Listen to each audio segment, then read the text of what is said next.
Well, hello again. Welcome back to the Jason and Peely Project. Today is Multifamily Foundation. Super excited to have Robert Martinez on the show. Hey, Robert, how you doing? Man, how are you doing? I am doing super. You have a great setup right down there. So excited to have you on the show and a little bit more about Robert. Robert's the founder and CEO of Rockstar Capital, an investment in multifamily property management firm specializing in the acquisition and management of value-add opportunities across Texas. Currently, the portfolio is 3,762 units across 21 communities.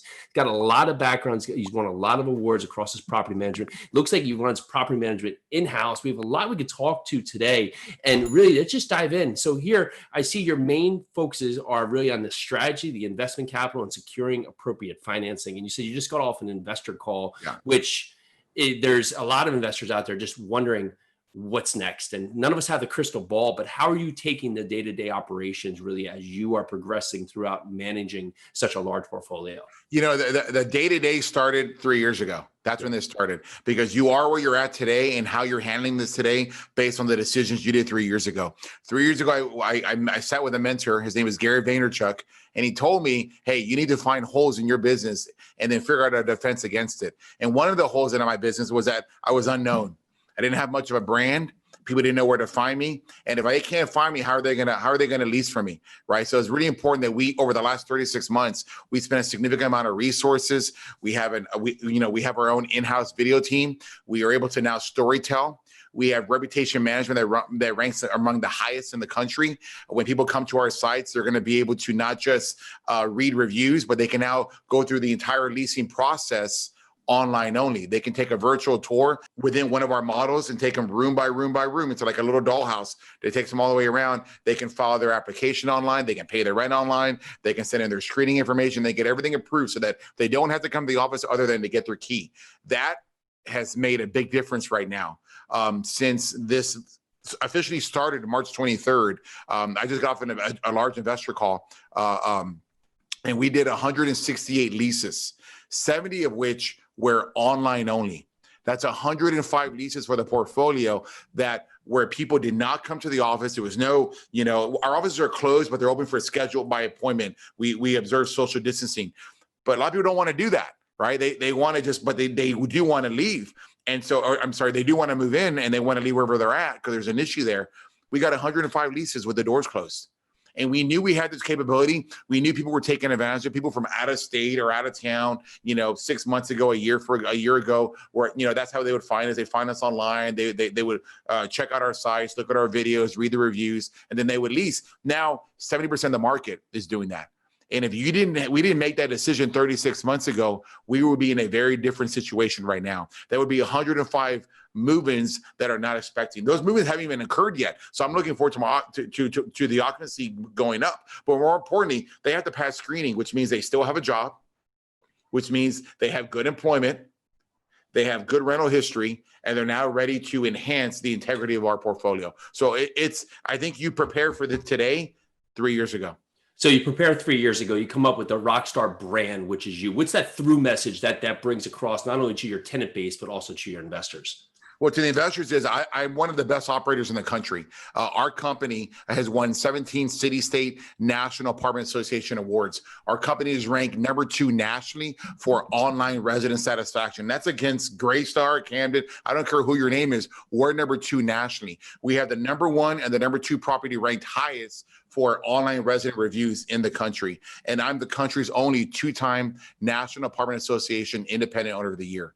That's the brand we wanted to get out there. There's a brand of confidence, there's a brand of credibility, and more importantly, results. I've done 12 100% cash out refinance events since 2011. I put those numbers against anybody. Before I ever took an investment dollar, from 2007 until 2011, I ran 2,000 units as the operating arm in another company I was involved with. I cut my teeth during the Great Recession. That's when I learned. I used my sales background from my previous life, brought into the apartment world. I taught my team how to lease. I taught them how to survive. I taught them how to ask the right questions, how to make sure you make the prospect feel comfortable, and how to close the door. We show you how to take care of them. All those things I learned before I ever took an investment dollar. So now with my own company since 2011, almost 4,000 units, $380 million portfolio, I believe that's why we're successful. That's awesome. Now, as an operator, what are those operating components that you're doing that are just bringing such great reviews? I think number one is you got to have heart.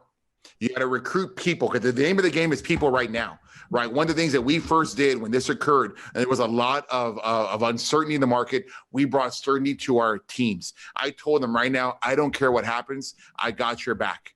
Yeah. I ask you all the time to cover my back, to play with heart. I'm going to make sure that where I'm here for you, and I'm going to show you, and I'm going to guarantee your employment this entire time. I don't care if I have to use my reserves. I don't care if I have to tap my line of credit at the bank. I'm going to make sure that my team comes to play every day. And then one thing they don't have to worry about is, am I going to have a job tomorrow? Because I can't get the best out, because this will pass. And when this passes, you're going to be judged. And your team's going to remember how you are. So I surround myself with heart, number one. Number two, I want to make sure that the right story gets told out to the public, right? You go to hate sites like apartmentratings.com or even Google, and there's nothing but negativity, right? Why? It's there because you let somebody else control the narrative. You need to control the narrative, because when somebody moves in, aren't they happy? When somebody renews, aren't they happy? Why would they be renewing? So why don't you get them to put a review for you? Why don't you drown out the hate? Why do you let somebody who's being evicted for non-payment of rent control the narrative? Why do you let somebody who's being evicted because they can't park it in because they park in a fire lane, and you want them to not park in a fire lane, or they park in a handicap spot and they come in and they start trying to hurt you? Why are you letting them control the narrative? Why don't you let the positivity of your business control the narrative? You don't become top ranked in this country without telling that story. And it's my job to promote it, or I'm demoting what we're doing. So my teams understand that. And as they understand that I think is the beginning of operations. I kept saying the certainty message is so important, because I saw people just literally firing people when we had no certainty of where this was going. I mean, March 23rd, you're just day one firing people. Well, what's the message that's going to send out to your team, right? That team is going to say, okay, so 3 weeks later, a month and a half later, you bring them back. You think they're going to trust you through the next up and down here? And so you look at this and you look across your point. It's going to be how you adapt to uncertainty, right? We have so much uncertainty we can have across the board, but it's going to be uncertainty that we're going to be judged on. And like restaurants, I've opened restaurants before, and the negative reviews, because that's usually the people who write the most reviews for the negative. But if you ask for the people who you're doing your best thing for, that's just a great point, right? You want to have those people who maybe just don't think about it, right? If they're renewing their lease, they're not thinking about writing a review because they're happy. Generally, you'll get that raw response for someone who will just come across the board because, like they said, you were parking in a fire lane. So asking for all the good people, not letting the one person who just did something that wasn't ideal for the property stand out because they're the one that's the message has been sold. So now looking back at 2008, 2010, 2012, when you're operating compared to today, what are some of the parallels or just some of the differences you're seeing in those times? Well, there's a lot of fear right now, right? There's a lot of fear going on in the marketplace. And again, you want to control the narrative, because your residents are what are going to dictate your financial future. So what are they watching? They're watching CNN. They're watching Fox News. They're watching the president speak. And they're watching whatever rumor they find on social media. My mom sent me one the other day about how they're closing this and there's a curfew and just some ridiculous. I'm like, Mom, what are you talking about? You sound like Nazi Germany. Well, where are you getting this from? Oh, I saw it on Facebook. I'm like, yeah. All right. So that's where your residents are getting the information from. So you got to come in there and be the adult in the room. You got to stand up, just like you're going to stand up and lead your company and let them know, hey, you're going to be securing your employment. Hey, here's a $250 check that we gave to all of our residents, to all of our staff, to let them know, hey, I'm here for you. This should help cover your extra funds of this month. And I'll probably do it again in May because it's the right thing to do. But with the residents, you've got to lead them. You got to control the narrative. First, you got to warm call them and let them know, hey, are you okay? What's going on with you? Do you need any assistance? Are you aware of all these different assistance programs coming out? Are you aware that we're going to be closing the office? Now's the time to get your work orders in, because come Monday, we're going to close the office for emergency work orders only. You've got to guide them through this process. Then you have to try to promote, right? Hey, if you can pay your rent on time by the 1st, I'll give you 5% off May's rent. Oh, wow. Okay. That gives me some certainty. That gives me some confidence and a base to work off of. Now, here it is, April 4th, and we've collected like 84% of the rent. Okay. Mission accomplished. Now, how do we get the late payers? How do we get the stragglers? Okay. So you make another promotion with them. You do another payment plan with them. If they can pay the rent by this month, they will get late fees knocked off from last month. or they'll get a credit. Whatever you can do to help control this, to help bring the fear down and let them know we're here. And also, hey, let them know, many of them don't even know that that the government gave enhanced unemployment benefits. Nobody knows. Here, state of Texas, the max weekly benefit is $521, and that's if you're a high wage earner making $60,000 or $70,000 a year, right? But if you're making 30, 40, it's going to be a proration of that. But the government came in and added $600 on top of that. Yeah. So they may not know that that's coming when their unemployment check comes in. So now my residents have, let's say, $300, $400, not the full 521. But now they have another 600. They got $900 to $1,000 in their pocket every single week that they didn't know, but they're making fear-based decisions like not paying their rent. Like they have to hoard this. No, you got money coming in, right? So if you educate them, you can control the narrative. And that's what we've been doing. We've been educating them in the most sympathetic and empathetic way we can to let them know we're all in this together. Yeah, one of the best things you could do right now is be a facilitator of great information, right? So I set up Google Alerts and I passed those along to the management company. And really from that point, it allowed them to reach out to tenants. And tenants need to hear from you. You don't want tenants to be in the dark because ultimately, who knows how they're doing? So reaching out, text message, email, letters, whatever the point, because especially if you're not going to have the office open, just to know that you're there for them. You're trying to find other ways, because just through the Google Alerts alone, I found 3 or 4 local programs that I wouldn't know because I'm 1,000 miles away from my apartment buildings that are there. And I got ahead of it from the management company, and some of those residents are now able to really have another angle that they can go out. So now having the property management side along with the operations side, what is some of the advantages you see to that right now in this specific time, where if you were using third party, you wouldn't have that advantage? Well, look, and I know it sounds like you use third party. I'm not a fan of third party. I grew up in a situation where, I joined a real estate club to begin with.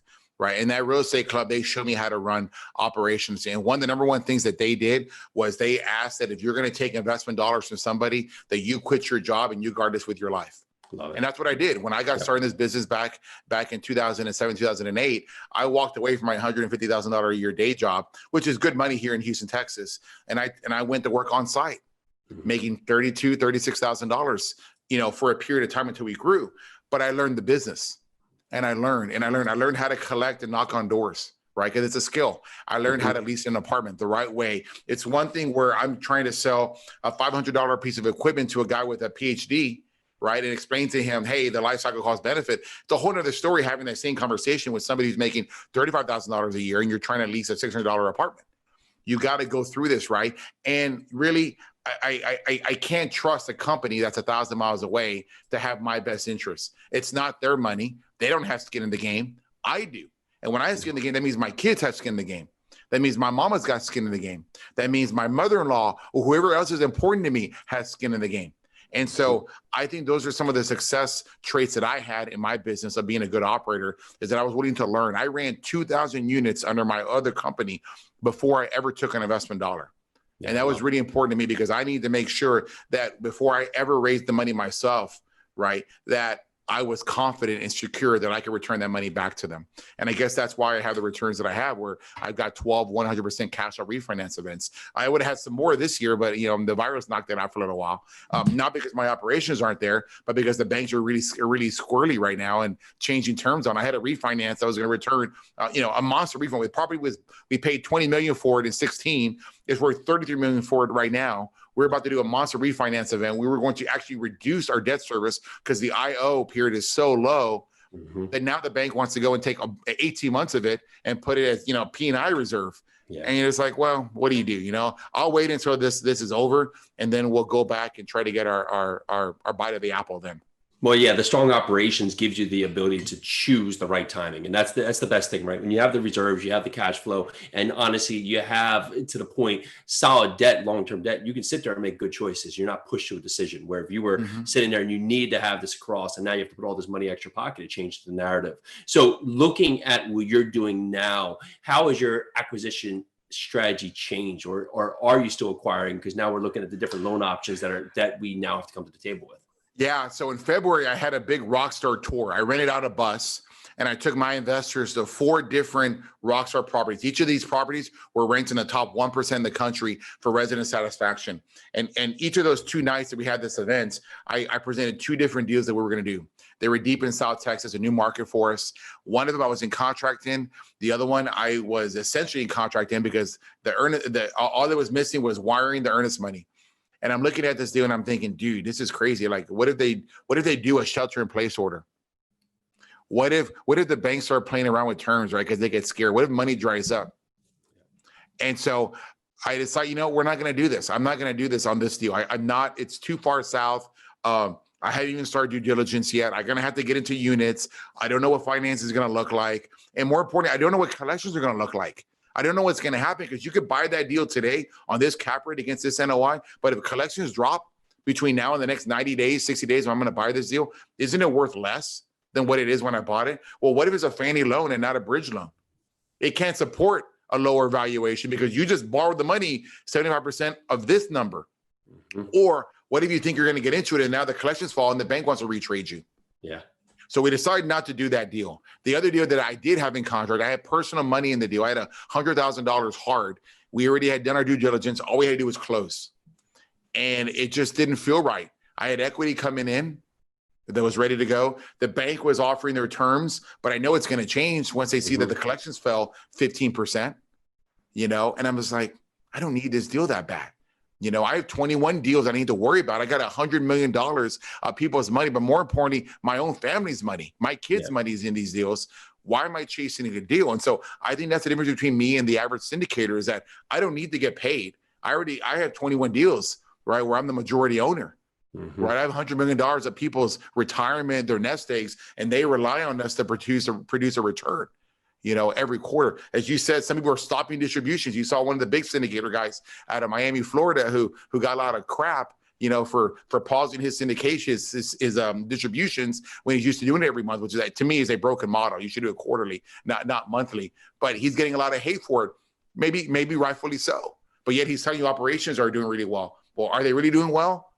Or are they not? Because why are you not distributing? I don't want that criticism. I want to know that that I'm running my deals in the way that I can sleep at night, that I can take care of my teams, and I can take care of the investor that gave me the money. So we're doing distributions this quarter, and maybe if my mind was focused somewhere else, I wouldn't have been able to make the decisions right now to keep it steady. I have 21 deals I need to focus on. I don't need a 22nd deal that bad. Yep. And sometimes it's that one deal that takes up now 50% of your time because it's not aligned with everything else going on. So yeah, great choice. I hear you. And looking forward, what do you feel like and of course you don't have a crystal ball. So that's just hypothesize, right? Looking forward to the rest of this year. How do you feel the rest of this year is going to shape up in terms of? I think it's going to go incredible. Yeah. I think for us, it's going to go incredible because right now we are leasing with a capability that most others don't have. They don't have virtual reality capability. They don't have that 105 leases in the last 30 days as a result of VR and online leasing. So I feel good about that. Renewals, we haven't talked about renewals. Renewals are going crazy right now because we are pushing them. Yeah. We know people are afraid. So I'm going to take advantage of this. I know they're not going to want to leave. So I'm going to find out, do you want to stay? And we're offering special than renewals. We've never done a $2 renewal, right? And I was trying to explain to the investors, like, listen, I know that's not the plan that we did, but all the money you make in real estate occurs when people renew, not when they move out. Because when they move out, you got vacancy loss, you got marketing costs, you got commission. Oh, and you still got to get the unit ready, right? You might have to buy a new carpet. You may have to repaint. You got to resurface. You got a new appliance. You got a variety of things that could happen. And as you know, the average turnover is $1,500 to $3,000 to turn a unit. Well, now that stays in the NOI. Yeah, that's absolutely right. It stays in the NOI. Everybody's renewing. So I think right now, with the occupancies we're at right now, which are around 94 and change, with the new leasing coming in and with renewals at an all-time high, I think we're going to finish strong this year. I think this virus is going to pass. I'm not sure what state you're in, but here in the state of Texas, the adults have decided that they're going to start ruling and governing, and they're going to reopen the state, rightfully so, because the figures don't match, the cure right now. And so I think we're going to be fine. For today is the first week that retail is going to open up for us again, and that restaurants are coming next, and it's going to start to get back to normality. But I think we're going to be okay. I'm a little worried about oil. Having seen minus $35 a barrel yesterday, now it's a couple of dollars a barrel today. Yeah. It's really interesting because I heard Trump say on TV yesterday, or somebody was telling me that he wanted to buy 75 million barrels. and put into our reserve. But I don't know when that buy order went in, because at one point they were giving you $35 to take it. Obviously, the U.S. government can take it, right? So I did the math. Somebody could potentially pay him $2.5 billion to take the oil. I'm like, that's genius. If he got it, even if he didn't, he paid $1. Yeah, it's amazing. Right? So there's an opportunity right now to be a good business owner, to be a good steward of your investments. I think we're going to be okay the rest of the year. I mean, I agree. We're doing distributions later this week. I told the investors on my call, we're going to do it. We made money. We have our PPP loan funded. We have 6 months reserves. We're going to do it. Yeah, this is a housing need, right? The housing need is still there regardless. And keeping heads in beds is most important right now. And it just the approach of where some people are in large repositioning phases and they were saying, well, if I take this out and get $100 rent up, well, is it better to get a $25 rent up and not have just on a release and have the CapEx hit and have the vacancy and the downtime and having to go through this whole leasing narrative? No, not at all. Keep the person in the unit, right? So not have that go down. So, for us, we got different states across the states we're in. So I live in New Jersey. That will probably be a little slower than most states to come back, but our other states, Kentucky, Georgia, and the others, they'll come back a little quicker because they don't have the same, 20 minutes outside New York City. So we'll see, but I'm not stressing to the fact right here because it's not something that I can immediately control. So I can control what I'm doing with our operations, but past that, then there's other reliance that we're going to go for. But I do think that we're going to get back. We're going to move. If we have a little hiccup again, that's going to maybe put some other chaos in there. But you have to look at your properties, and if you've been strong from the start with what you're doing, then there shouldn't be an issue now. If you were weak on really your business plan, and maybe you were pushing too much on rent bump, there are other things that maybe weren't aligning overall with the process. You might have to rethink your plan right now. But if you were strong with your operations over the last couple of years, and you had the best business plan going in, then just like anything, right? Things pop up, right? And this I think keeping a cool head is important. My dad used to always say, I can't control what happens outside, but I can control what happens within the four walls of my business. Sure. And I never forgot that, he's no longer with us today, but I mean, I remember that, him saying, I can control what's in the four walls of my business, which means I can control the narrative. I can keep a cool head. I can lead by example, and I can make sure that you take care of your people and your team, which I think is the most important thing right now. Yeah. And of course, banks are going to remember that. Tenants are going to remember that. Investors are going to remember that. Everybody's going to remember here, depending on no matter which direction this goes, how you operate and how you act accordingly. So Robert, this has been awesome, man. I really appreciate your time. Thanks so much for being on the show. For the people that want to learn more about Rockstar Capital, where's the best way to connect with you and your team? For sure. There's something that you liked and you think you might want to invest in me. Hey, go to rockstarcapital.com, hit our investor link, and you'll be able to be on that investor call that we just had. Or if you just want to follow me on Instagram at Apartment Rockstar, I've got a bunch of free videos and micros and memes showing what we do on a day-to-day basis. Our job is to document our journey to get to 10,000 units. We're at just under 4,000 now. And so we're documenting how we're handling C19 and how this is moving. Or if you want to read some cool articles from us on LinkedIn, I'm under Robert Martinez, or just want to be my friend on Facebook, just find me at Robert Martinez. Love it, man. I'm a fan. I'll follow you more. Love to hear more about it. Love to have you back in the future. Thanks so much for coming on the show. Appreciate your time. And all the listeners out there, really appreciate your time. You got value to here today. Go down, hit that subscribe button. Give us a ratings and review. Robert can get 5 stars. If I'm not ready for 5 stars, tell me what I'm worth. Tell me what I can do better. Tell me what better value I can bring to you. Again, thank you so much for your time. We'll talk to you. Hey, thanks for having me. I appreciate it. Bye. Join us for your second cup of coffee every Monday through Friday at noon. Live every day, bringing us our best content we've done so far. Super excited, super engaging, bunch of great guests. We're here to answer your questions, and we so appreciate you listening. Make sure to check us out. Can't wait to see you.